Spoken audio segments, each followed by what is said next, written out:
Muy buenas tardes a todos los participantes. Hoy lunes 20 de octubre del 2025, siendo las 3 horas, las 3 p.m., perdón.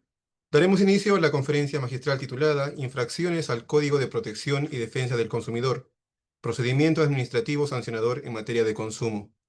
Esta conferencia estará a cargo de la abogada Ney del Pilar Cabrera Quirós y es la conferencia número 67 de los lunes universitarios, que es un producto académico del programa Minjus en tu universidad, del Centro de Estudios en Justicia y Derechos Humanos. Ney del Pilar Cabrera es abogada por la Universidad Nacional de Trujillo. Tiene una maestría en Derecho de los Sectores Regulados por la Universidad Carlos III de Madrid, en España, además de estudios de maestría en Derecho Constitucional y Administrativo en la Universidad Nacional de Trujillo. Tiene una especialización en Derecho Administrativo Sancionador en la Universidad de Piura. Esta conferencia, como todas las anteriores, tiene una duración de 60 minutos aproximadamente. Una vez terminada la exposición de la ponente, tendremos 30 minutos para que podamos absolver las preguntas de todos los participantes.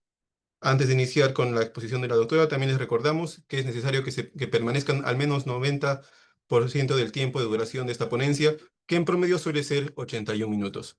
Sin más, le damos la bienvenida a la doctora y por favor, adelante. Muy buenas tardes con todos. Muchas gracias al Ministerio de Justicia, al Centro de Estudios, por haberme brindado la oportunidad de dictar el día de hoy este interesante tema titulado Infracciones del Código de Protección y Defensa del Consumidor. En específico, el procedimiento administrativo sancionador en materia de consumo. Y quiero iniciar esta ponencia remitiéndome a un caso muy sonado, muy sentido en nuestro país. Y es este caso de las alertas arrojadas por la IGEMIT y también por el área de la DPC, del Indecopi, con respecto al suero fisiológico de Medifarma. Traigo a colación este caso porque en la mayoría de las personas que estamos aquí conectadas lo conocemos muy de cerca, ¿no? Imagínense ustedes que en algún momento de nuestras vidas pasemos por algo similar, que nos sintamos mal de salud y que por algo menos grave lleguemos a un establecimiento de salud en la cual nos tengan que proporcionar un suero intravenoso, ¿no? Que puede ser lo más lesivo, algo que quizá no podría preocuparnos que nos pongan un suero de esa magnitud, pero aún en condiciones normales en las que nos lo inyectan, pues nos empieza a alterar la salud, nos empieza a dar molestias que normalmente en el uso normal no nos estaría dando ese tipo de molestias.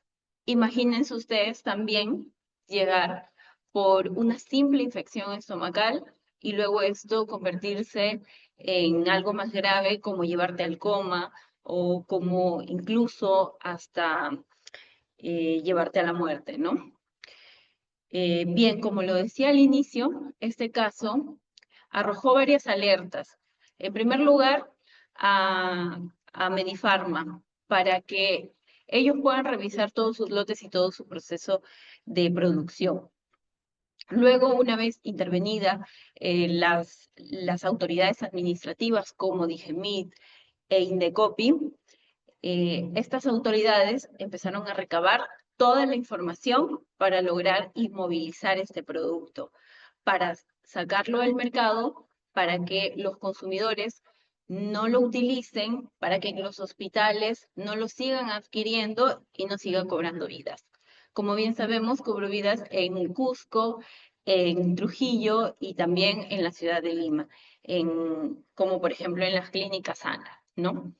Finalmente, luego de recabar la autoridad administrativa toda esta información, lo que sucedió es que se abrió un procedimiento administrativo sancionador por parte de la Comisión de Protección al Consumidor número 3 y con los esfuerzos desplegados por el área de fiscalización del INDECOPI, donde encontraron varios indicios para abrir este procedimiento administrativo sancionador.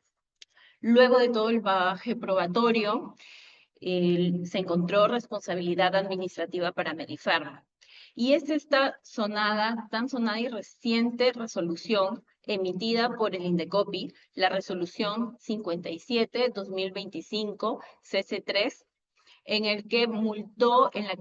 con la cual se multó a Medifarma con 450 UIT, es decir, el monto máximo por infracciones muy graves.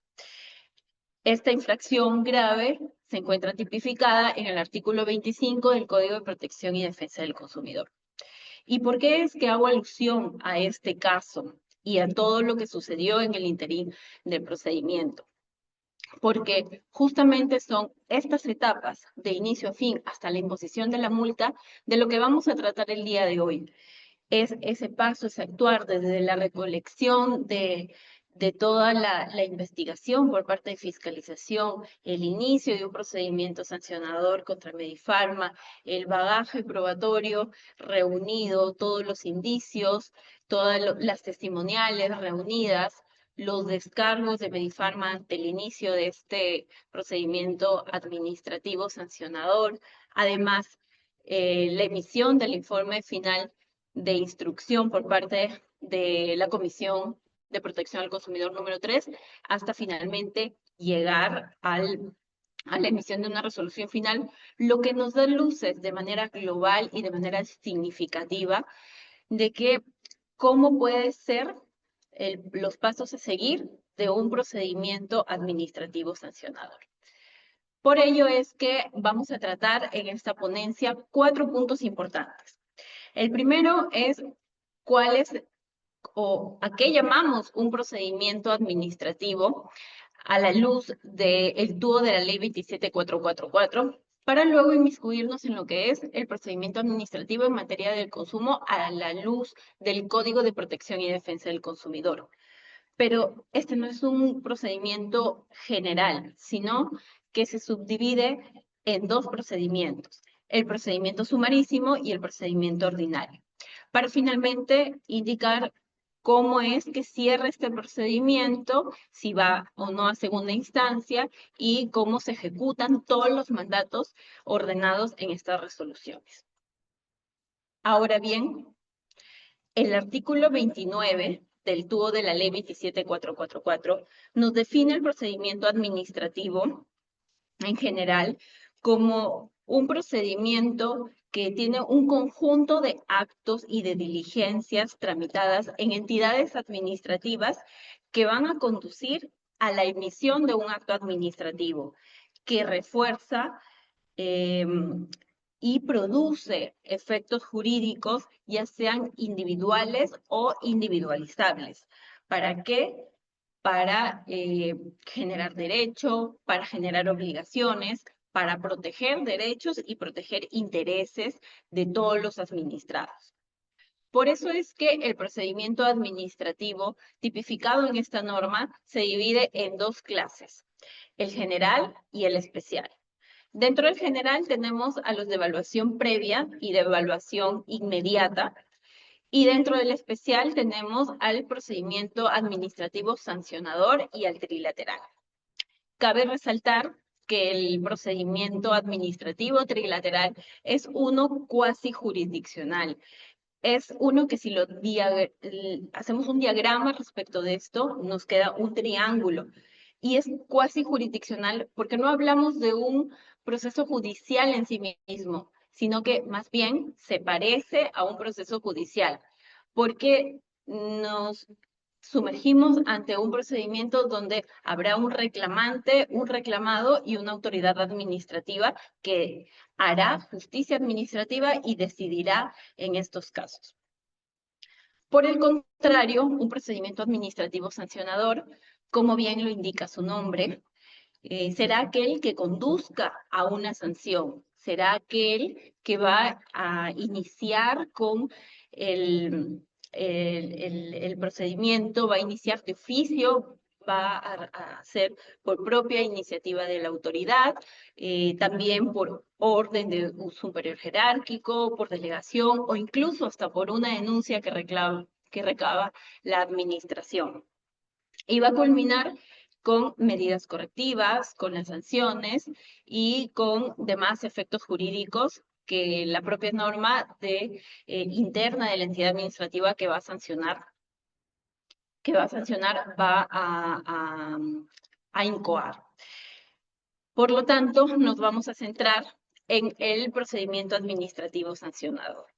Y ahora bien, hablando ya más en concreto del procedimiento administrativo sancionador en materia de consumo, quiero empezar diciendo que estos están a cargo del INDECOPI.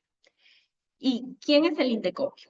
El INDECOPI es el Instituto Nacional de Defensa de la Competencia y de la Propiedad Intelectual. Y es la autoridad primaria y de alcance a nivel nacional que se encarga de sancionar todas las infracciones a los derechos de los consumidores.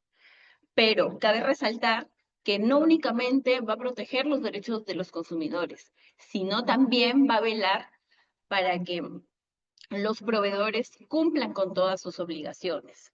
Por lo tanto, el INDECOPI será este ente del Estado encargado de verificar que todos los derechos y las obligaciones inmersos en el Código de Protección y Defensa del Consumidor se estén cumpliendo por parte de los proveedores.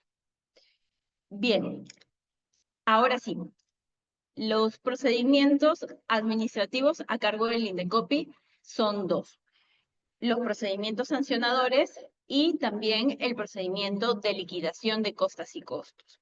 En cuanto a los procedimientos sancionadores, tenemos aquellos por infracción a las normas de protección al consumidor, es decir, todas aquellas infracciones que van en contra de todo lo regulado en este código, y también en las normas complementarias en materia de consumo, ¿no? Como por ejemplo tenemos el artículo 18 y 19, que prescribe el famoso y tan llamado deber de idoneidad.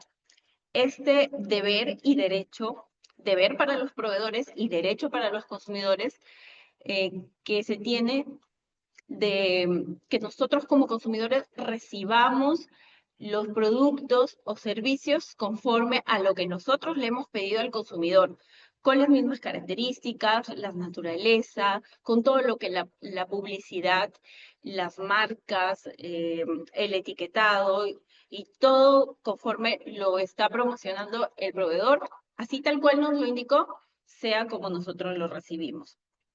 Cualquier diferencia de lo que nos han ofrecido, pues va a ser una infracción al artículo 18 y 19, al deber de idoneidad.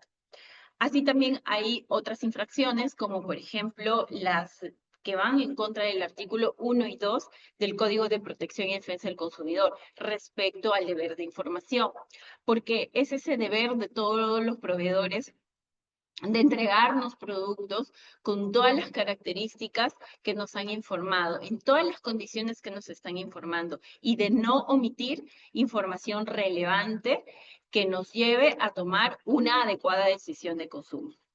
Y entre tantas infracciones que podría mencionarles el día de hoy, voy a cerrar este punto indicando el artículo 25, que es justamente por lo cual se sancionó a Medifarma con esta resolución que hemos comentado al inicio. Y es este deber de los proveedores de entregar productos o servicios ofertados que no conlleven en condiciones de uso normal o previsible un riesgo injustificado o que de no advertirse se ponga en peligro la vida y la salud de los consumidores o inclusive también de sus bienes, ¿no? Entonces, esta también es una infracción y es una infracción tipificada como muy grave. Ahora, como punto número 2, tenemos los incumplimientos de acuerdo conciliatorio. Pero un incumplimiento de acuerdo conciliatorio no es únicamente una conciliación. El código no lo toma únicamente como una conciliación que se puede haber dado en un centro de conciliación fuera de un procedimiento, ¿no? Sino también estos acuerdos pueden ser aquellos que han sido conciliados a nivel de INDECOPI también, puede ser a través del Servicio de Atención al Ciudadano, el SAC, o a través de ya un procedimiento que puso fin a la instancia. También podríamos hablar de un acuerdo, una transacción extrajudicial, también se encuentra tipificado como un acuerdo para efectos del código. Y hay algo aquí también muy importante que resaltar, y es que el código nos indica que puede ser cualquier tipo de acuerdo, siempre y cuando de forma indubitable se deje constancia de la manifestación de la voluntad expresa de las partes de dar por concluida la controversia o también un laudo arbitral. Entonces, esto nos quiere decir que si proveedor y consumidor quieren dejar sentado un acuerdo en una hoja a manuscrito, pero que se deje constancia de la voluntad de ambas partes, este documento también va a ser válido aún sin formalidades, aún sin este tipo de formalidades que tiene una transacción o una conciliación, pero este tipo de acuerdos también va a ser válido a efectos de denunciar un incumplimiento de acuerdo conciliatorio. Como punto número 3, tenemos el proporcionar información falsa u ocultar, destruir o alterar información o cualquier libro, registro o documento que haya sido requerido durante la tramitación de un procedimiento. Esto viene ligado también al cuarto punto, que es por negativa injustificada a cumplir un requerimiento de información efectuada. ¿Por qué? Porque es el artículo 5 del Decreto Legislativo 807 que prescribe que todas las personas sujetas a un procedimiento administrativo sancionador, a una actividad de fiscalización, tienen que colaborar con la autoridad administrativa para que se pueda llevar a cabo de manera eficiente, de manera adecuada y a la luz del principio de verdad material, para que podamos llegar a la verdad material de los hechos y la autoridad administrativa pueda emitir un pronunciamiento de acuerdo a la verdad material.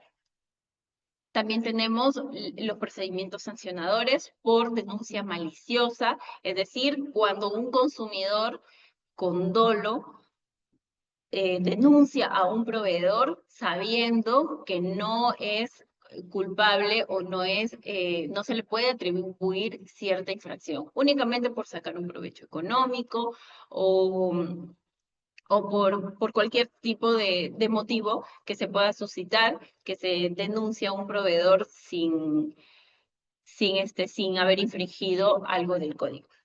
Y finalmente, los procedimientos sancionadores por incumplimiento de medidas correctivas, incumplimiento de liquidación de costas y costos o incumplimiento de medidas cautelares, que son los famosos procedimientos en vía de ejecución. También tenemos esta otra cara de la moneda, que son los procedimientos de liquidación de costas y costos, que es cuando un consumidor ya ganó un procedimiento, se ha declarado fundada su denuncia, se ha encontrado responsabilidad al proveedor, es que la autoridad administrativa, el INDECOPI, va a poder otorgar una condena al proveedor de pago de los gastos de abogado si es que se ha actuado con abogado, y también la devolución de la tasa administrativa de 36 soles. Todo esto lo encontramos tipificado en el artículo 106 del Código de Protección y Defensa del Consumidor. Ahora bien, los procedimientos de protección al consumidor son de dos tipos: por iniciativa de parte y por iniciativa de la autoridad. Por iniciativa de parte tenemos a los procedimientos sumarísimos, que como bien lo dice su nombre, tienen naturaleza rápida, célere, ágil. Por lo tanto, esto nos lleva a pensar de que sus plazos van a ser mucho más cortos y va a tener ciertas particularidades que en breve las vamos a tratar. Luego tenemos el procedimiento ordinario, que es un procedimiento mucho más largo, que dura 120 días hábiles, que se ven casos un poco más complejos, de mayor cuantía, que se requiere, es decir, casos en los que se requiere de una mayor investigación para llegar a la verdad de los hechos. No únicamente de comprobar ciertos documentales, sino de tener una mayor una mayor investigación, más indicios, más medios probatorios para que se pueda emitir un pronunciamiento final. En cambio, en los procedimientos por iniciativa de la autoridad, tenemos a los procedimientos de oficio, y son estos que inician por como su mismo nombre lo dice, por iniciativa de la autoridad, porque ha evidenciado de que algo ha sucedido en el mercado, algo ha sucedido en la sociedad. Entonces, la autoridad administrativa se dedica a investigar, a hacer cualquier acto de diligencia, de investigación, de inspección, para poder iniciar este tipo de procedimientos. Aquí es donde entra a tallar la actividad de fiscalización también, que es muy importante, ¿no? Esa fase instructora que tiene el procedimiento administrativo sancionador para luego pasar a la fase sancionadora. Esto es algo que le diferencia muchísimo de los procedimientos por iniciativa de parte, porque todo el bagaje probatorio en los procedimientos por iniciativa de parte será a cargo de la parte denunciante. En cambio, en este otro que estamos comentando, pues previamente habrán actos de fiscalización. Ojo que no quiero decir que un procedimiento de parte no puede existir actividad de fiscalización. Claro que sí, que a solicitud de parte o si por impulso de oficio, por el principio de impulso de oficio, la autoridad administrativa quiere, desea y considera necesario, sobre todo, ¿no? Considera necesario a iniciar actividad de fiscalización, también lo puede hacer durante el desarrollo del procedimiento. En cuanto al procedimiento sumarísimo, es importante que pasamos a ver la competencia. ¿Por qué? Porque sin competencia sabemos que hay un acto administrativo nulo, un acto administrativo viciado, que no nos dejará terminar un procedimiento administrativo con todos los elementos de ley, ¿no? Sin infringir el principio del debido procedimiento administrativo, que es muy importante. Entonces, la autoridad administrativa, al recibir una denuncia, lo primero que tiene que hacer es comprobar su competencia. Si llega a un órgano resolutivo de procedimientos sumarísimos, lo primero que se verá es la cuantía, que el valor o servicio adquirido no supere las 3 UIT. Si no supera las 3 UIT, entonces estamos frente a un procedimiento sumarísimo. Ahora bien, hay competencias exclusivas que no se guían por la cuantía, sino más bien por la materia. Y estos son por falta de atención a reclamos o requerimientos de información, métodos abusivos de cobranza, demora y falta de entrega en el producto con independencia de su cuantía.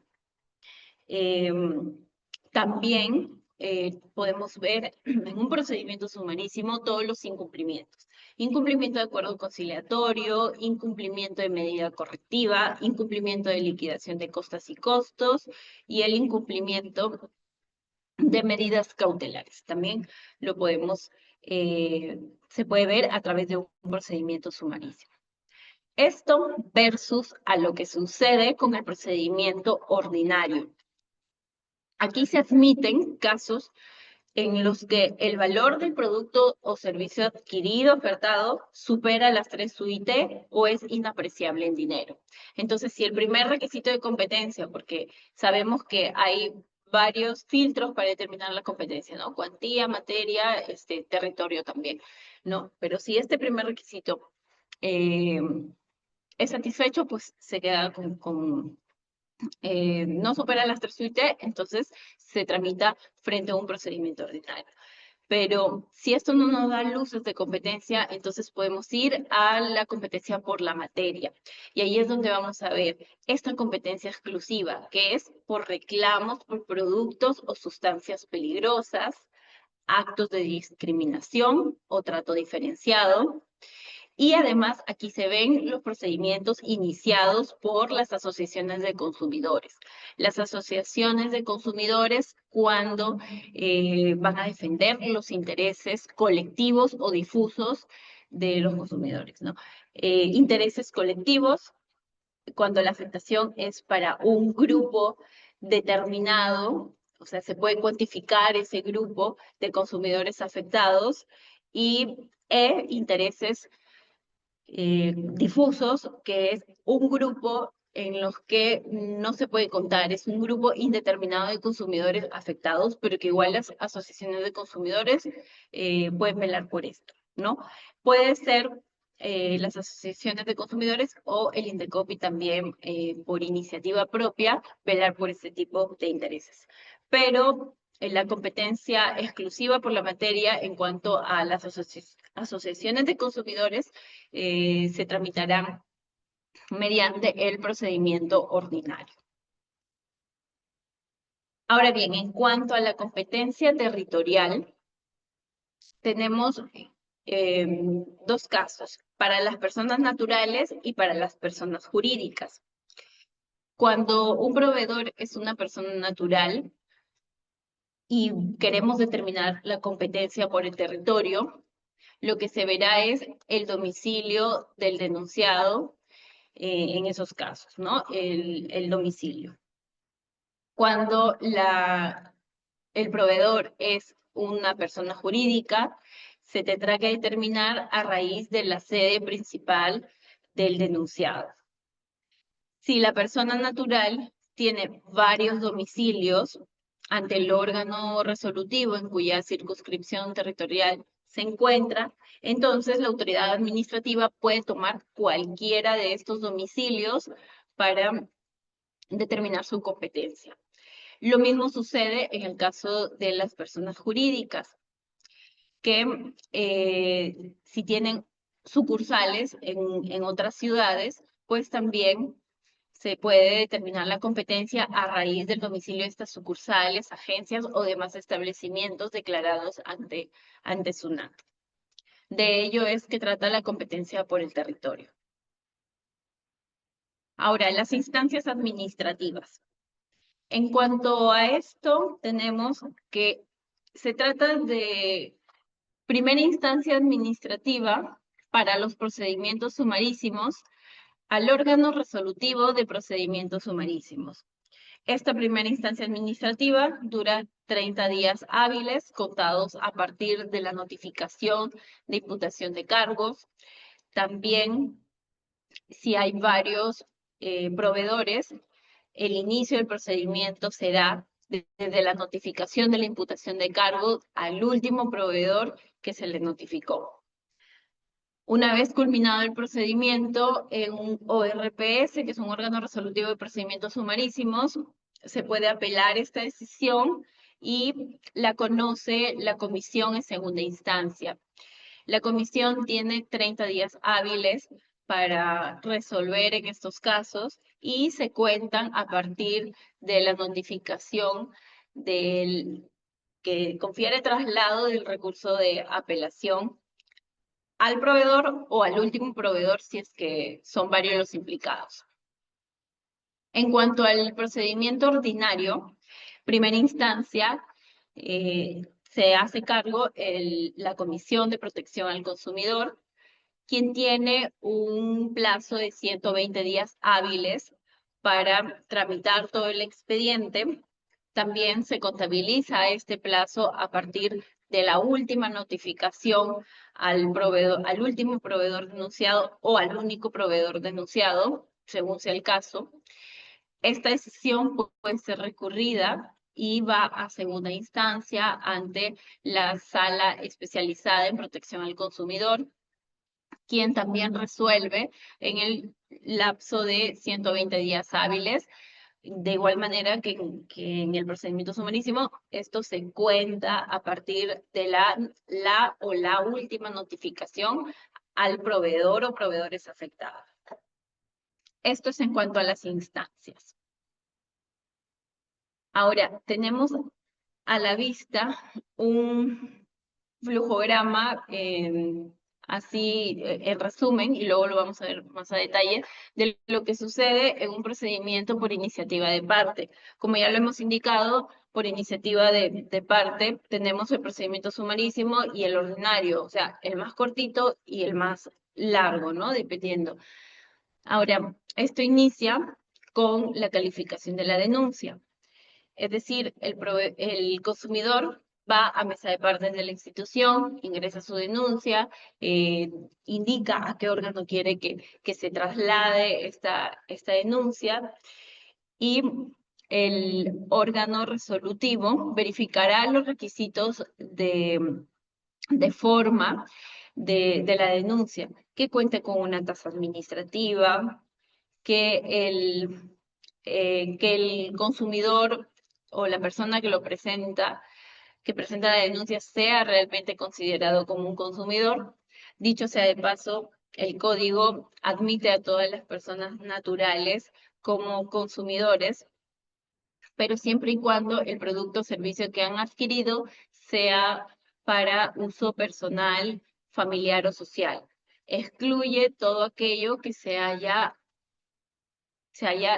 recabado, se haya adquirido para un uso netamente empresarial, ¿no? Netamente empresarial. Pero también nuestro Código de Protección y Defensa del Consumidor admite a las personas jurídicas en las microempresas como consumidores, siempre y cuando cumplan con ciertos requisitos. Que sus ingresos no excedan las 150 UIT, es decir, sea un microempresario, sus ingresos brutos con respecto al periodo anterior de la interposición de la denuncia, que haya simetría informativa en el producto o servicio que han adquirido, y 3, que el producto o servicio adquirido no sea parte del giro de su negocio.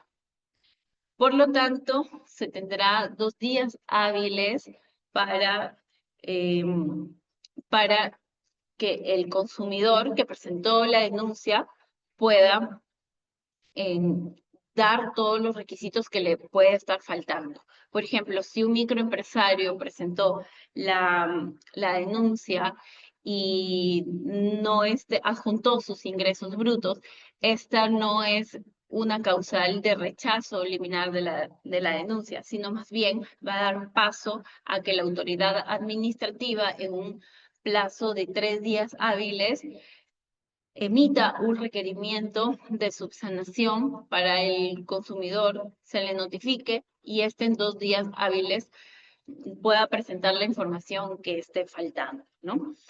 Todos estos requisitos de calificación de la denuncia le encontramos en el artículo 11 de la Directiva Única de Protección al Consumidor, que es la Directiva 1/2021 COT-INDECOPI. Luego de subsanado este requerimiento de haber presentado todo lo que se les ha pedido, el consumidor va a ser evaluado nuevamente por la autoridad administrativa y va a emitir una resolución de inicio. Se vuelve a contabilizar el plazo desde la fecha en la que se subsanó. Se cuentan para el procedimiento sumarísimo, se cuentan 10 días hábiles y para el procedimiento ordinario se cuentan 20 días hábiles. Pero ¿qué pasa si no responde el consumidor? Entonces, allí es donde la autoridad administrativa deberá declarar la inadmisibilidad de la denuncia y esto lo hace en un plazo de 5 días hábiles. ¿Qué significa declarar inadmisible una denuncia en este tipo de procedimientos? Significa que se le va a devolver la tasa cancelada al consumidor y el consumidor puede interponer nuevamente otra denuncia con la misma tasa y advirtiendo las observaciones que ya el órgano resolutivo le ha realizado para poder presentar la denuncia de manera correcta. También puede suceder que el consumidor lo que prefiera es apelar esta decisión. También esta decisión es impugnable, sube a segunda instancia conforme a las instancias que acabo de mencionar hace un momento, y decide la comisión si el órgano de primera instancia debió o no admitir la denuncia. También puede suceder que la revisión de los actuados y luego de verificar los tres tipos de competencia, el órgano no se considere competente para tramitar esta denuncia. Por lo tanto, tendrá también 5 días hábiles para declinar la competencia al órgano competente. Y bien, luego de toda esta calificación, se da inicio el procedimiento administrativo sancionador, como bien lo mencioné, con una resolución de inicio entre 10 días hábiles para los sumarísimos y 20 días hábiles para los ordinarios. Una vez conferido el traslado, se le da al proveedor el lapso de 5 días hábiles para presentar sus descargos. Es decir, dar sus fundamentos de defensa, dar todos los medios probatorios para que se pueda resolver. Esto en el marco de un debido procedimiento administrativo. En el caso de los procedimientos de oficio, la Secretaría Técnica puede ampliar este plazo de 5 días hasta un máximo de 15 días hábiles. Sin embargo, en el caso de los órganos resolutivos de procedimiento sumarísimo, la directiva indica que no puede ser ampliada. Es un plazo único justamente por la naturaleza, por el tipo de procedimiento sumarísimo y rápido de este tipo de procedimientos. Luego, en el interín del procedimiento, se pueden dar causales de suspensión, como por ejemplo, si se necesita notificar por publicación algunos actos administrativos por desconocimiento del domicilio del proveedor, pues se tiene 10 días hábiles para suspender el procedimiento. Luego se tiene que volver a reanudar. Luego, para los informes técnicos, si se necesita que alguna oficina del Indecopi o alguna entidad fuera del Indecopi emita un informe técnico o alguna pericia para poder resolver, el procedimiento va a poder ser suspendido para los sumarísimos 15 días hábiles y para los ordinarios 20 días hábiles. También se dan casos en los cuales se dan notificaciones fuera de sede, es decir, fuera del ámbito territorial de competencia del órgano resolutivo o de la provincia donde se encuentra el órgano adscrito. Entonces, la notificación va a demorar un poco más en llegar y los cargos en ser devueltos, ¿no? En el caso de las notificaciones físicas. Por lo tanto, el procedimiento va a poder suspenderse por 5 días hábiles. Asimismo, el consumidor tendrá la posibilidad de trabar algunas medidas cautelares, ¿no? Al momento del procedimiento. Esto con la finalidad de no esperar todo ese plazo que les acabo de comentar, que dura estos tipos de procedimientos, ¿no? Pero de otorgarse las medidas cautelares al final y con la emisión de la resolución final se van a dejar sin efecto. Para las medidas cautelares se verificará la verosimilitud del carácter ilegal de la conducta infractora, la intervención preventiva, en caso sea necesario, para que se evite el daño, para que el daño no se torne en irreparable. Y esto podrá verificarse y ver todos los requisitos a la luz del Código Procesal Civil, todo en cuanto lo tipifique el Código Procesal Civil y sea compatible con el régimen administrativo. En el caso, luego de darse todo esto, en el caso de los procedimientos sumarísimos, se procederá a emitir una resolución final.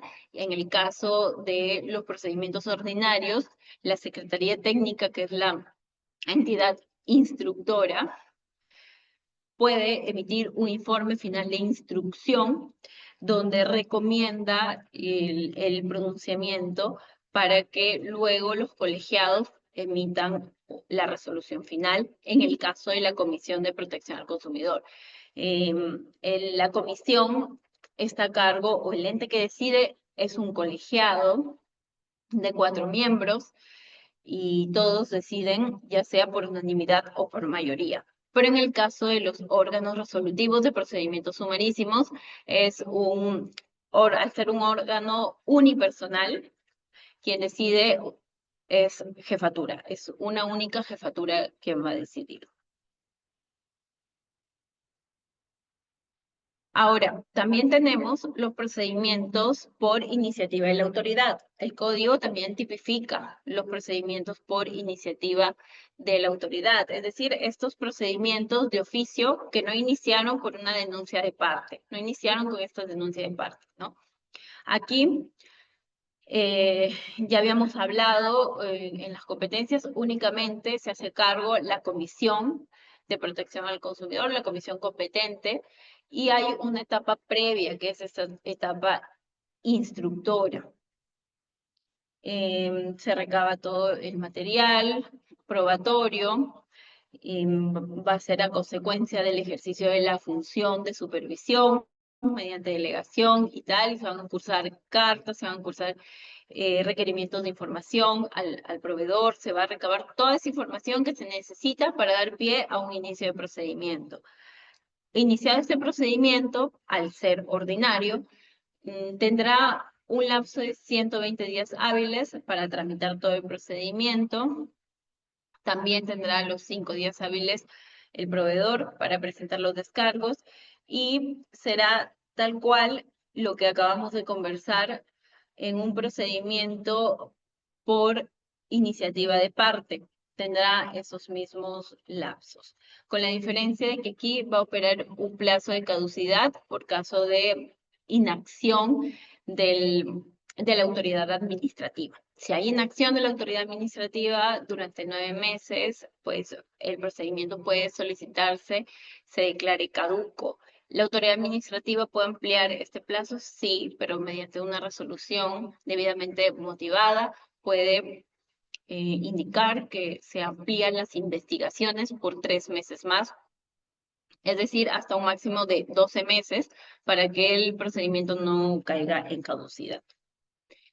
Luego de todo este trámite, se pasará a un informe final de instrucción, donde la Secretaría Técnica formulará un informe final de instrucción que será notificado a los administrados para que formulen sus descargos. Nuevamente aquí hay un periodo de derecho a defensa, ¿no? Para salvaguardar el debido procedimiento. Y se le otorgará al proveedor el lapso de 5 días hábiles y luego de ello ya la comisión procederá a emitir una resolución final. Lo demás continúa igual, ¿no? Va a segunda instancia en apelación, va a segunda instancia a la sala especializada en protección al consumidor. Y aquí tenemos un flujograma un poco más detallado respecto de este tipo de procedimientos. Vamos a resaltar aquí con la presentación de la denuncia, que es la etapa postulatoria, donde se van a dar todas las pretensiones del consumidor, justamente en la presentación de la denuncia. Pero hay algo muy importante, y es que en los procedimientos en materia de protección al consumidor, la defensa no es cautiva. ¿Qué quiere decir esto? Que de conformidad con el decreto legislativo 807, los procedimientos ante el INDECOPI en materia de protección al consumidor no necesita encontrarse a cargo de un abogado. No necesitamos como consumidores buscar un abogado para que formule la defensa y se haga cargo del caso, porque está diseñado este tipo de procedimientos para que los mismos consumidores admitan su defensa, ¿no? Hagan su defensa y puedan presentar esta denuncia. Luego de la presentación de la denuncia, se califica conforme al artículo 11 y 12, 11, 12 y 13 de la directiva, lo que acabamos de comentar. El procedimiento se inicia de oficio, por iniciativa de parte, por iniciativa de la autoridad. Aquí tenemos un desglose también de los procedimientos sumarísimos y procedimientos ordinarios, cuánto dura la etapa postulatoria, ¿no? 10 días hábiles para admitir una denuncia en un sumarísimo versus 20 días hábiles en un procedimiento ordinario. 5 días hábiles para interponer los descargos versus 5 días hábiles prorrogables para interponer los descargos. Y aquí hay algo interesante también, que se puede ejercer el derecho de defensa a través de los descargos, y otra manera de defenderte puede ser invocando el allanamiento o reconocimiento de las pretensiones, ¿no? ¿Qué quiere decir eso? Que si el proveedor se allana a la denuncia, va a tener ciertos beneficios, como por ejemplo, se va a determinar responsabilidad administrativa, pero si lo hace dentro del periodo para presentar descargos, el proveedor será acreedor de una amonestación, es decir, no será una multa pecuniaria, sino más bien una amonestación nada más. Además, el proveedor estará exonerado del pago de costos, pero sí asumirá las costas, es decir, sí devolverá al consumidor el pago de la tasa administrativa, que es de 36 soles. Estos son los beneficios tanto del allanamiento y del reconocimiento. La inscripción en el RIS, es decir, en el Registro de Infracciones y Sanciones, de todas maneras se va a dar, pero el beneficio para aquellos proveedores que han evaluado que sí incumplieron con las disposiciones en materia de protección al consumidor, entonces tienen esta posibilidad de allanarse o de reconocer la denuncia.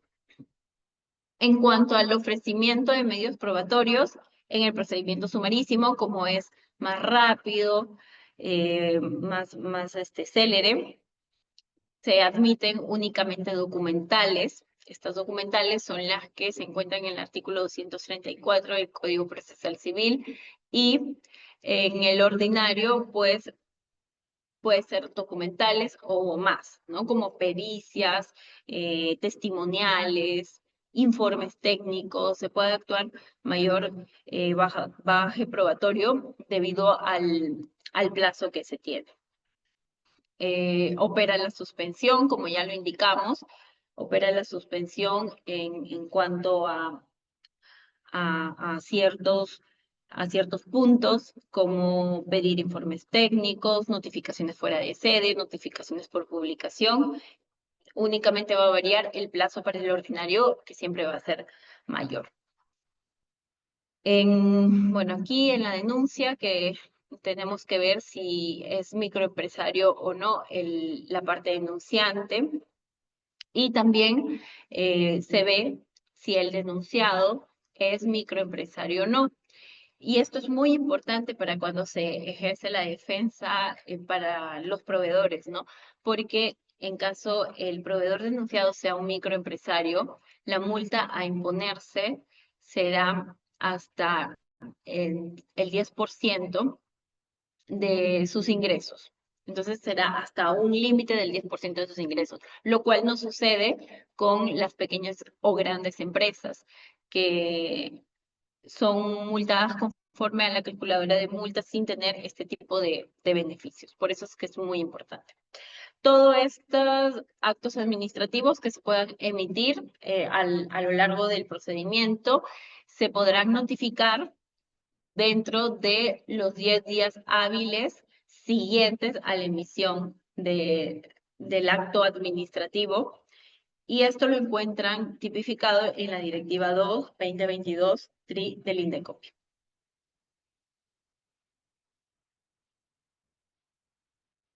Continuando con este flujograma, llegamos al informe final de instrucción. En el procedimiento sumarísimo no habrá informe final de instrucción, sin embargo, en el procedimiento ordinario sí habrá, y se le da un nuevo plazo de descargos.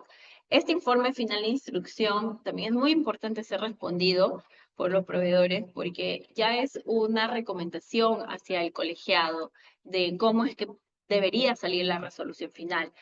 Allí ya se va a contemplar qué tipo de infracciones se pueden haber cometido, y cuánto puede ser la sanción a imponerse, ¿no? Cuánto puede ser esta sanción a imponerse, la medida correctiva, todo es algo que la Secretaría Técnica sugiere al colegiado. Y posterior a este plazo de 5 días hábiles es que el colegiado va a emitir una resolución final y dará por finalizado el procedimiento con la emisión de la resolución final. Esta resolución final puede determinar responsabilidad, es decir, analizar el fondo de la controversia determinando responsabilidad. Si lo hace, si es que se atribuye responsabilidad al proveedor, las consecuencias será la imposición de una sanción que va desde una amonestación hasta 450 UIT, dependiendo si la infracción es leve. Si es leve, va desde una amonestación hasta 50 UIT. Si es grave, va desde 50 UIT a 150 UIT. Y si es muy grave, como en el caso de Medifarma, va de 150 a 450 UIT. También se ordenará la inscripción en el RIS, es decir, en el Registro de Infracciones y Sanciones del INDECOPI, al proveedor que ha sido sancionado.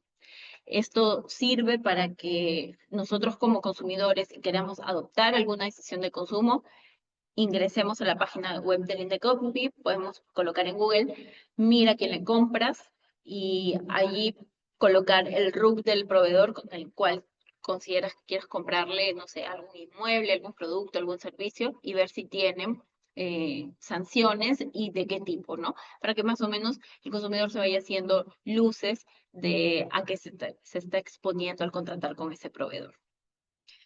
También la resolución dará pie a medidas correctivas, ya sean complementarias o reparadoras, para así resarcir un poco todos estos efectos adversos que se pueden haber dado, ¿no? Un poco de distorsiones que se pueden haber dado en el mercado al momento de infringir, al cometer la infracción. También se dará un mandato de costas y costo. Se dará ya el mandato de costas. Eso ya está liquidado, ¿no? Se ordena directamente los 36 soles. Lo que no se encuentra liquidado son los costos. Simplemente se ordena que se paguen los costos y ya luego en el procedimiento de liquidación de costas y costos es que se va a determinar cuánto es el monto que el proveedor debe asumir. También se ordena el requerimiento espontáneo de la multa. Si no se determina responsabilidad, entonces el procedimiento terminará sin un análisis de fondo de la controversia, declarando las improcedencias de la denuncia o también la conclusión anticipada por desistimientos o acuerdos.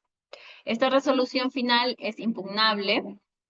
Se tiene 15 días hábiles para que el consumidor o proveedor, la parte afectada, presente su recurso de apelación. 15 días hábiles en ambos casos. Luego se tendrá 5 días para calificar el recurso para los procedimientos sumarísimos y 10 días para los ordinarios. El ORPS, el órgano resolutivo de procedimientos sumarísimos, va a tener 5 días hábiles para elevar a segunda instancia y comisión va a tener 10 días hábiles para elevar a sala. Se tiene que verificar aquí la regla única del expediente, que es que todo el expediente se encuentre completo y así pueda ser elevado. Ahora, el procedimiento recursivo, ¿qué es lo que viene después de la emisión de la resolución final? Es decir, esto ya es en segunda instancia. En segunda instancia, pues, la Secretaría Técnica lo que tendrá son 5 días hábiles para correr traslado y que la otra parte manifieste su posición al respecto del recurso de apelación. La sala especializada en protección al consumidor, en el caso de los procedimientos ordinarios, tendrá también este mismo plazo. Y durará el procedimiento recursivo 30 días y el otro 120 días hábiles. Los actos susceptibles de impugnación serán las inadmisibilidades, las resoluciones finales con efecto suspensivo, todas aquellas resoluciones que causan indefensión y también las que paralizan el procedimiento, como las resoluciones que declaran la suspensión de un procedimiento, conforme al artículo 16 de esta directiva. ¿Cuándo no va a proceder la apelación? No procede cuando el denunciante apela a la sanción administrativa. ¿Por qué? Porque la sanción administrativa es facultad únicamente de la autoridad. El denunciante no tiene interés respecto de las multas, entonces no lo puede apelar. Quien sí tiene interés respecto a la multa es el proveedor, porque le va a generar una disminución patrimonial, ¿no? Entonces, el denunciante sí puede apelar las multas, porque sí tiene un agravio, sí le genera un agravio. Tampoco procede el recurso de apelación contra las multas coercitivas y contra las resoluciones, y no proceden contra las resoluciones que no sustentan agravio. Esto, segunda instancia, lo declara improcedente. Luego de esto ya se da el agotamiento de la vía administrativa y culminan todas las instancias en sede administrativa. Lo que corresponde después de esto es ir a un proceso contencioso administrativo si es que se ha infringido, para el control de legalidad de estos actos. Y ya casi llegando al final de esta ponencia, vamos a hablar de qué manera finaliza este procedimiento, ¿no? Finaliza con una improcedencia de la denuncia, ya sea porque el denunciante no es consumidor, no es considerado como consumidor, o porque el proveedor no es considerado como proveedor a efectos del código, por prescripción, por haber pasado 2 años de plazo prescriptorio para perseguir las infracciones administrativas, también por falta de interés para obrar, por subsanación de la conducta infractora, por falta de legitimidad para obrar activa o pasiva, ¿no? Con todos los tipos de improcedencia. También pueden terminar por conclusión anticipada, es decir, por haber llegado a un acuerdo conciliatorio o haberse desistido de la denuncia. Puede terminar por pronunciamiento sobre el fondo de la controversia, que es lo que ya comentamos, y también con un pronunciamiento con aplicación de allanamiento o reconocimiento, con una amonestación. Dicho sea de paso, esto del allanamiento o reconocimiento, su naturaleza jurídica es que el procedimiento termine más rápido, que el consumidor tenga una respuesta más rápida, porque ya no va a haber una valoración de medios probatorios. Y, y bueno, también quitarle carga procedimental al órgano resolutivo. Finalmente, tenemos la ejecución de mandatos, ¿no? Porque ustedes estarán pensando ahora mismo, ya, tengo una resolución que agotó vía administrativa, pero ¿qué más hago con todo lo que el INDECOPI ha ordenado, con todas las obligaciones del proveedor? Aquí existe la ejecución de mandatos.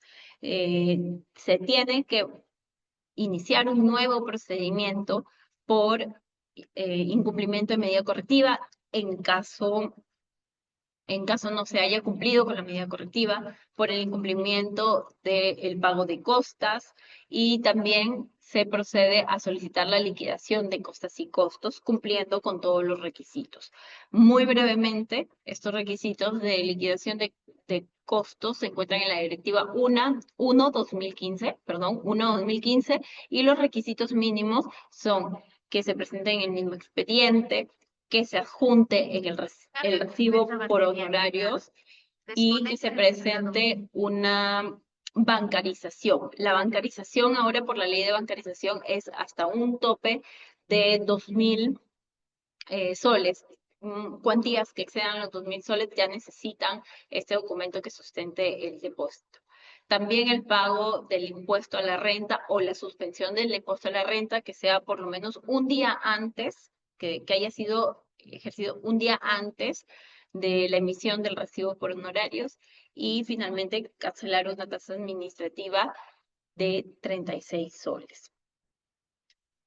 Muy bien, entonces hasta allí hemos podido abarcar todo lo que es el procedimiento administrativo en materia de protección al consumidor. Espero que haya sido de su agrado, que haya sido entendible, y les dejo por aquí un QR para que puedan ustedes descargar también todas las normas referente a este tipo de procedimiento.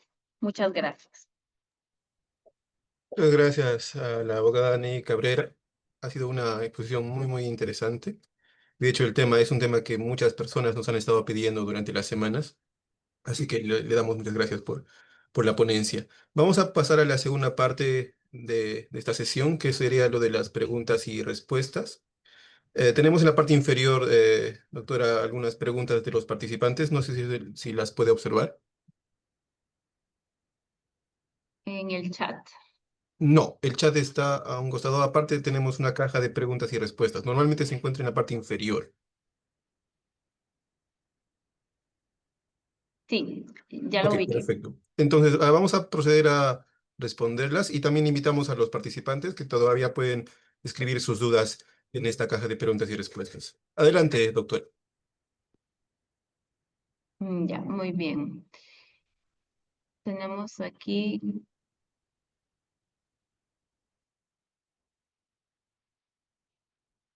la primera pregunta. Ante una denuncia administrativa por falta de entrega de producto de proveedor, se puede allanar sobre las infracciones.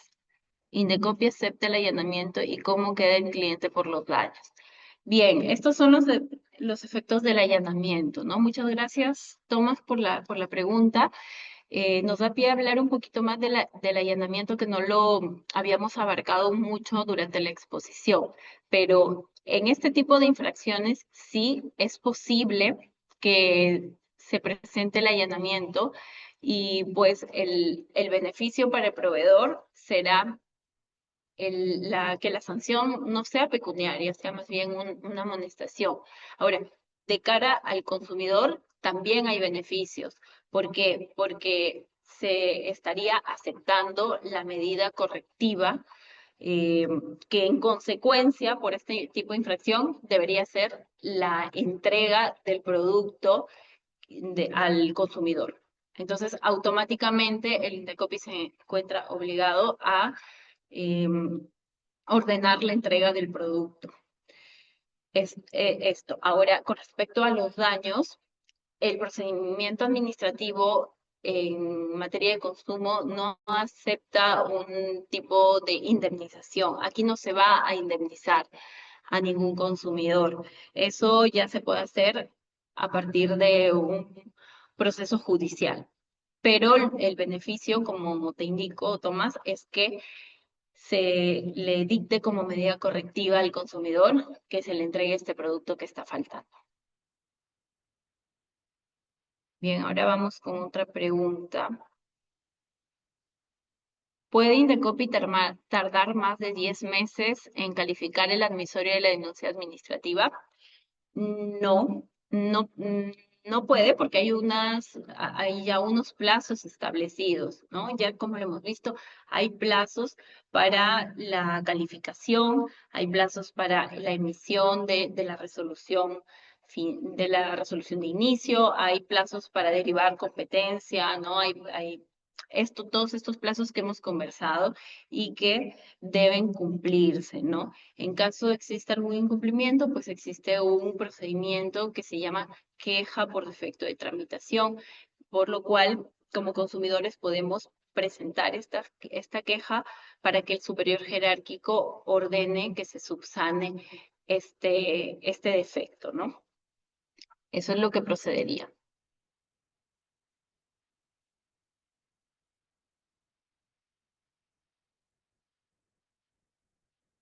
¿Cómo se determina que el caso vaya a la Comisión de Consumidor 1 o 3? Bien, hay una directiva de competencias que se debe observar.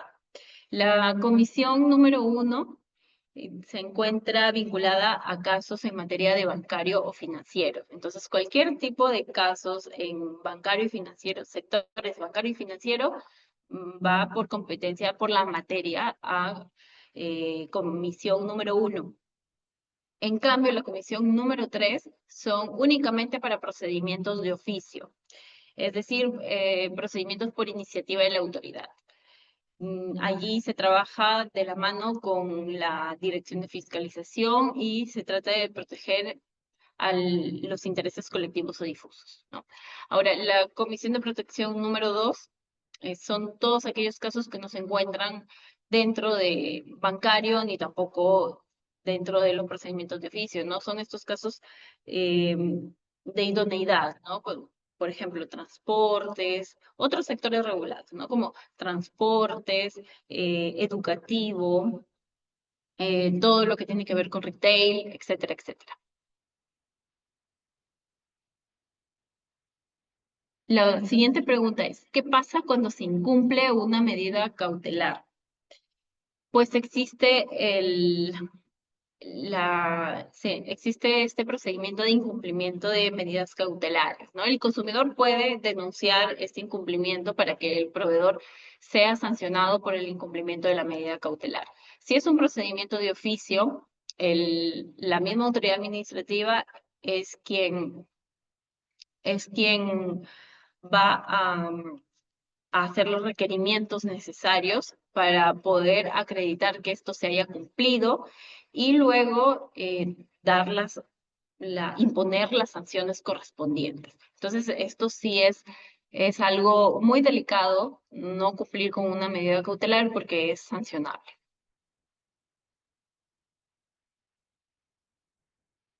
Dice, buenas tardes, ¿cuáles son los plazos para que el órgano resuelva la medida cautelar y en caso sea impugnada, ante quién se presenta el recurso y qué órgano tiene la competencia para resolverlo? Bien, en el caso de las medidas cautelares, estas son impugnables sin efectos suspensivos.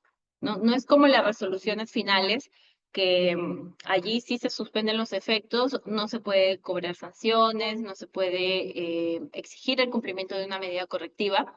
En cambio, aquí en las medidas cautelares, el procedimiento continúa hasta la emisión de la resolución final. Han existido casos en los que ha salido la resolución final y la medida cautelar a la vez, ¿no? Entonces se deja siempre sin efecto la medida cautelar porque esta es una medida previsional, ¿no? En caso se apele la medida cautelar y todavía no se emitió la resolución final, entonces esto va a segunda instancia. Si es que empezó en comisión, va a sala. Si es que empezó en procedimientos sumarísimos, va a comisión, ¿no? Y va con un cuaderno aparte, se forma un cuaderno aparte a segunda instancia.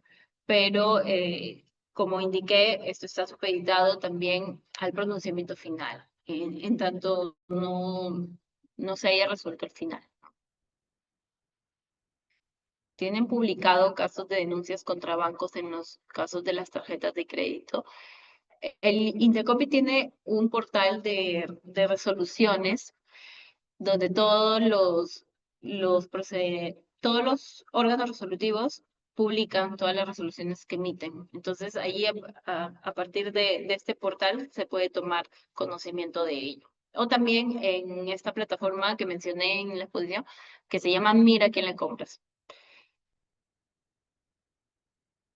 Ya. Si el consumidor ha contratado a un abogado y el denunciado se allana, no le paga costos, sí.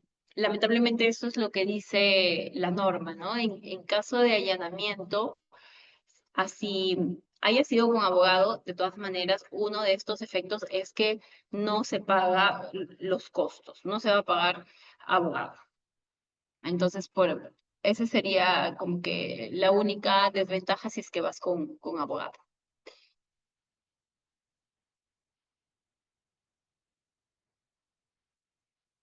Ya dice, ¿se puede decir denunciado o es demandado? Ya leo y escucho que dice denunciado y me han corregido siempre que es demandado. No, en los procedimientos administrativos sancionadores hablamos de denunciante y de denunciado. Demandante y demandado, pues lo vemos en sede judicial, ¿no? Como en los procesos civiles, civiles, laborales, los procesos de familia, ¿no? Pero en el procedimiento en materia de consumo hablamos de de denunciante y de denunciado, porque es un procedimiento administrativo sancionador. ¿Cuál es la diferencia entre una denuncia y una queja ante Indecopi? ¿Y a quién le pagan finalmente la reparación del ordenado por dicha entidad? Bueno, una denuncia da pie a un procedimiento administrativo sancionador para la evaluación de la determinación de responsabilidad administrativa. Una queja es algo que tú pones en el libro de reclamaciones. En los libros de reclamaciones se aceptan reclamos y quejas, ¿no? un reclamo y una queja. La queja es más bien por una disconformidad en cómo se le trata al consumidor en el servicio. Ahora, si me habla del procedimiento de queja dentro del procedimiento administrativo sancionador, el procedimiento de queja es otra cosa muy distinto a esto que se ve en los libros de reclamaciones, ¿no? Es más bien aquel mecanismo que utilizan las partes para poder indicarle al superior jerárquico que algo no está marchando bien durante la tramitación del expediente. Y más que todo va eh, con respecto a vincular las responsabilidades funcionales del servidor o del colaborador que se encuentra tramitando el procedimiento. Evita este entrampamiento, eh, este tipo de demora, este obstáculo, ¿no? Con la demora del procedimiento.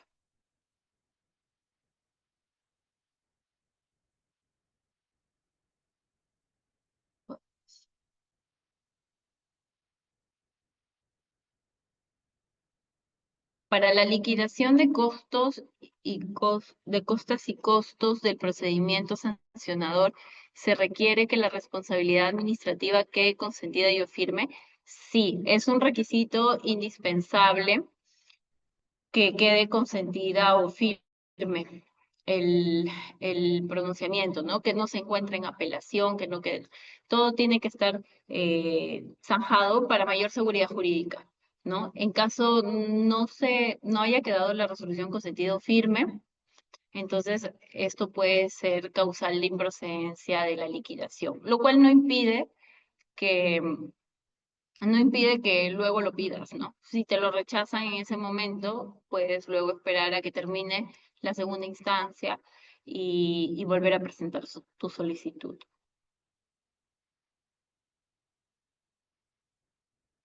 Y aquí, respecto a las sanciones por parte de Indecopi como consumidor, ¿puedo adquirir una indemnización o el monto del producto defectuoso o solo se obtienen las multas para los proveedores?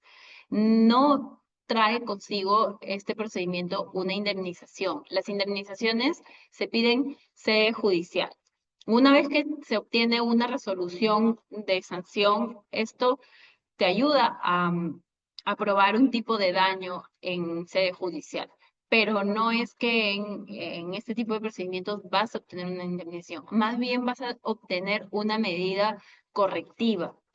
Y la medida correctiva no es igual a una indemnización, pero ayuda mucho en la medida de que lo que intenta es resarcir todas estas consecuencias que vienen de la consecuencia, valga la redundancia, de la infracción, de haberse dado este tipo de infracción. Entonces, si me dieron un producto defectuoso, entonces la medida correctiva que que me devuelvan un producto conforme a todas las características que he pedido, ¿no?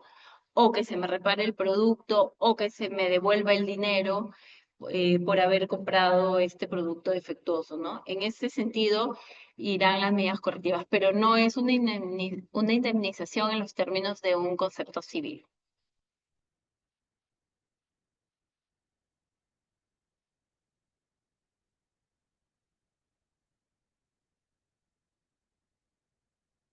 Dice, ¿cuánto tiempo tengo para iniciar un proceso de liquidación de costas y costos?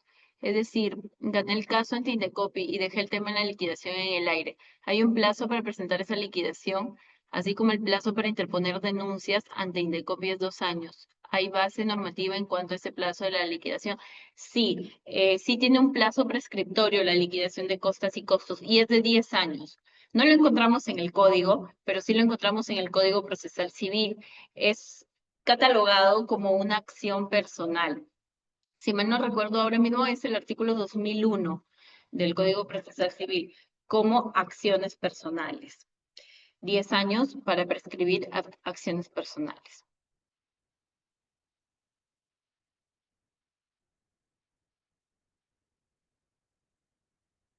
El uso mixto de un bien, ¿cómo lo definiría? Una persona natural con negocio que usa un vehículo también como movilidad para sus hijos. Ese es un ejemplo claro de un bien con uso mixto, ¿no? Aquel que compra el carro para utilizarlo como taxi, por ejemplo, o para movilizar a sus hijos al colegio o ir de paseo con su familia, ¿no? Ese es un uso mixto, sí podría ser visto como un consumidor bajo los términos del código en esos casos.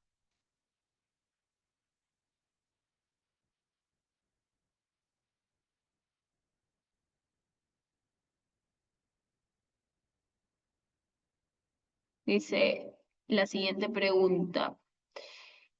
Si yo soy de Sullana, Piura, e interpongo una denuncia por infracción al derecho al consumidor contra una empresa donde su local se encuentra en Lima, ¿cuánto sería el tiempo o plazo para obtener una respuesta por parte de Indecopi? Los plazos son los mismos.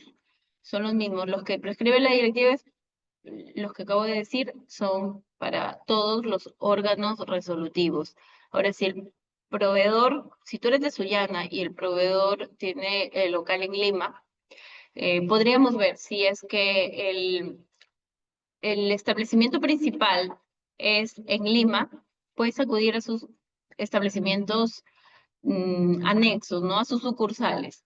Si tú ves que un establecimiento es en Piura, puedes denunciarlo también aquí. Entonces valida la competencia por el territorio, no hay ningún problema.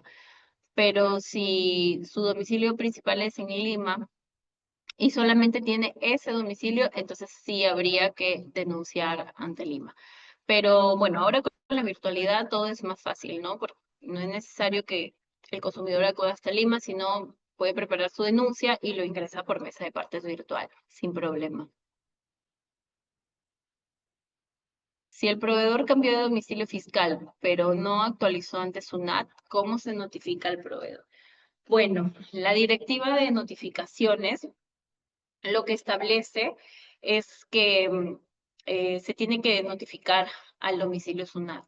Entonces, si es que ya está declarado en SUNAT, se tiene que notificar ese domicilio y pues se da por válidamente notificado. No va a existir un error en esa notificación o no va a ser ilegal, por así decirlo, ¿no? Entonces, es de obligación del proveedor a mantener actualizados sus datos ante el patrón de SUNAT. Ahora, que si consigna este domicilio y el notificador indica que ya no hay nadie ahí, que no ubica, no hay persona, o casos que han sucedido, ¿no? Que eran locales alquilados y ya no estaban ahí y em, estaban vacíos, ¿no? A fin de no afectar el derecho de defensa, esto, pues, si ha sido reportado por el notificador, se podría también pensar en una notificación por publicación, ¿no? Esto en concordancia con lo que prescribe el TUO de la Ley 27444 y además la Directiva de Notificaciones. ¿Es posible que un procedimiento no avance en Indecopi por no poder notificar al proveedor? Uy, es justamente estos casos de notificaciones por publicaciones, ¿no? Mm, si es que no se puede notificar al proveedor, pues hay que publicar. Es lo único que queda, es lo último que prescribe tanto el TUO de la ley 27444 como la directiva única. Entonces, sí se tendría que notificar, pero por publicaciones. ¿Qué tipo de procedimiento se aplica frente al incumplimiento de una cláusula legal por parte del proveedor?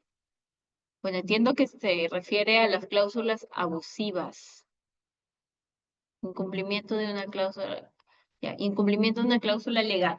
Em, Allí sí se puede denunciar ante el Indecopi, ¿no? Si es que hay una relación de consumo, si es que se encuentra este contrato inmerso dentro de una relación de consumo en esta naturaleza, ¿no?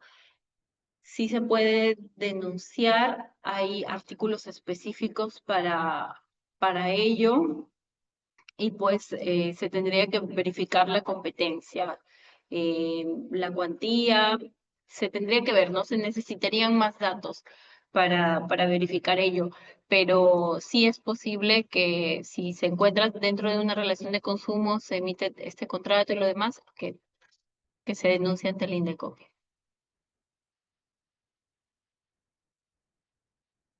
Puedo apelar una resolución final del INDECOPI por no estar de acuerdo con las multas impuestas al considerarlas benignas, por no estar de acuerdo con las multas impuestas al considerarlas benignas. Bueno, el denunciante pues no tiene interés respecto a las multas, ¿no? Porque las multas es una atribución de la autoridad administrativa. Entonces, al ser una atribución de la autoridad administrativa, no se va a ver un beneficio directo al consumidor. Más bien el único que puede apelar es el proveedor, porque a él sí le causa agravio, a él sí le causa un detrimento económico de su patrimonio. Entonces, él sí. Dice, de otro lado, si las notificaciones se dieron por correo electrónico, ¿desde cuándo corre el plazo para mi apelación? ¿Desde la fecha que me enviaron el correo electrónico o desde la fecha en que le di clic para leer los documentos? Y se cuenta a partir de la fecha en la que brindó el acuse, es decir, desde que dio clic para leer los documentos, porque eso arroja un acuse, un acuse recibo de la notificación, ¿no? Si es por correo electrónico, de todas maneras, la autoridad administrativa lo que hace es esperar 2 días hábiles. Si el administrado no da acuse a la notificación en 2 días hábiles, entonces va a cursar una notificación física. Y con esa notificación es que se da por por bien notificado, ¿no? Para el caso de las casillas electrónicas, para el caso de las casillas electrónicas, se contabiliza 5 días hábiles y luego ya se tiene por notificado, ¿no? El quinto día hábil ya está correctamente notificado y nada más, no hay que cursar nuevamente. Es así como funciona.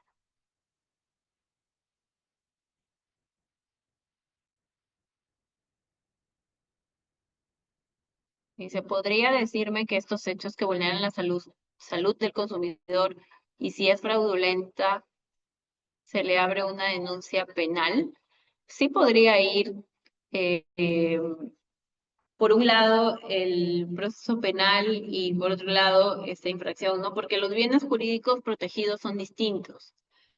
Lo que se va a ver a nivel de Indecopi es que estos productos o servicios ofertados no conlleven a un riesgo injustificado o no advertido cuando se utilicen en condiciones normales, ¿no?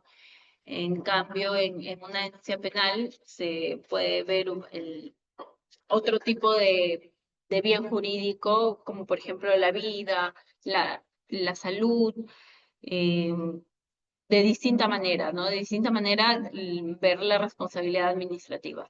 Pero lo que se va a perseguir en Indecopi es justamente ese riesgo injustificado al momento de suministrarlo en condiciones normales. Son completamente distintos. ¿Existen plazos de prescripción para presentar las denuncias? Sí, son 2 años. 2 años es el plazo prescriptorio para las denuncias, para que se presenten las denuncias.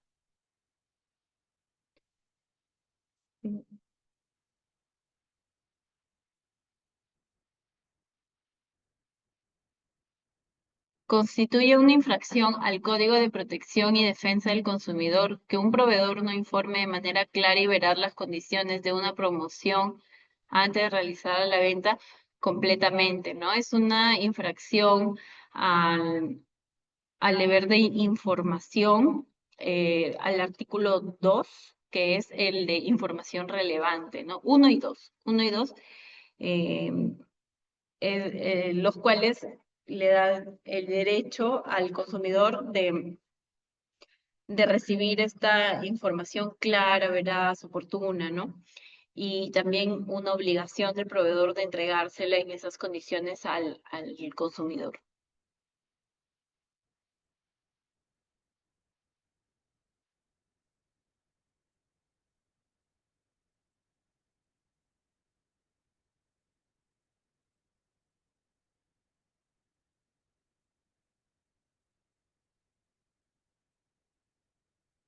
La multa, medida correctiva, pago de costas, etcétera, queda suspendido mientras la resolución final no quede firme.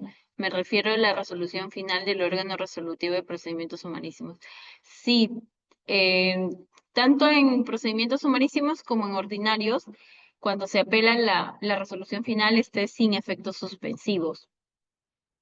Perdón, con efectos suspensivos. Es con efectos suspensivos y no se puede ejecutar la multa, no se puede enviar a coactivo, la medida correctiva no se puede denunciar un incumplimiento, ni tampoco ver el pago de las costas y costos, porque se supone que son mandatos que todavía están en revisión, todavía si, no se sabe todavía si es que el superior jerárquico va a seguir ordenando que esto mismo se dé.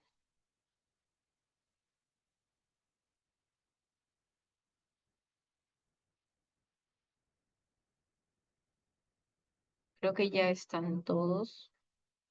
Estoy repitiendo.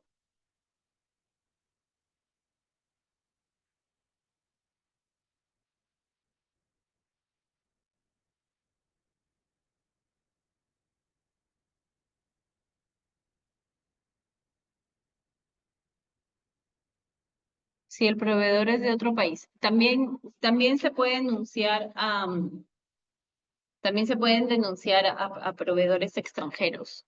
Sí, el código sí lo permite. Claro que es un poco más tedioso en la medida de que hay que cursar una notificación hacia el exterior. Va a ser más costoso, va a implicar mayor tiempo y tal, pero el código sí lo permite.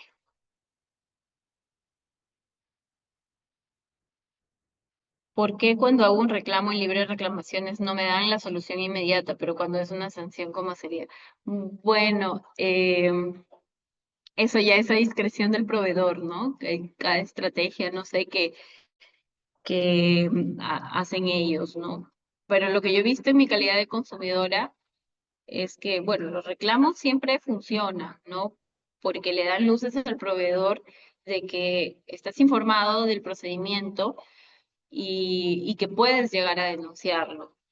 Me ha sucedido como consumidora que sí he obtenido respuesta mediante reclamos, pero entiendo que a otras personas no, y justamente por la sanción, ¿no? De que si los denuncias pueden ser susceptibles a sanciones, entonces al afectar su patrimonio es que lo consideran más lesivo, el proveedor se pone un poco más las pilas para responder estos reclamos o solucionar la controversia. Creo que ya están la mayoría de las preguntas. Perfecto, muchas gracias, doctora Ney Cabrera. Queremos agradecer también a los más de 1.300 participantes de esta conferencia y como siempre les invitamos a participar de las demás ponencias. El Centro de Estudios tiene ponencias todos los días y de la misma manera pueden encontrar estas ponencias por correo electrónico o por los diferentes grupos de WhatsApp que tenemos acá en el Centro de Estudios. Entonces, sin más, les invitamos a participar y una última vez también le agradecemos a la doctora Ney Cabrera por tan interesante ponencia. Muchas gracias. Nos vemos hasta la siguiente oportunidad. Muchas gracias a todos. Hasta luego.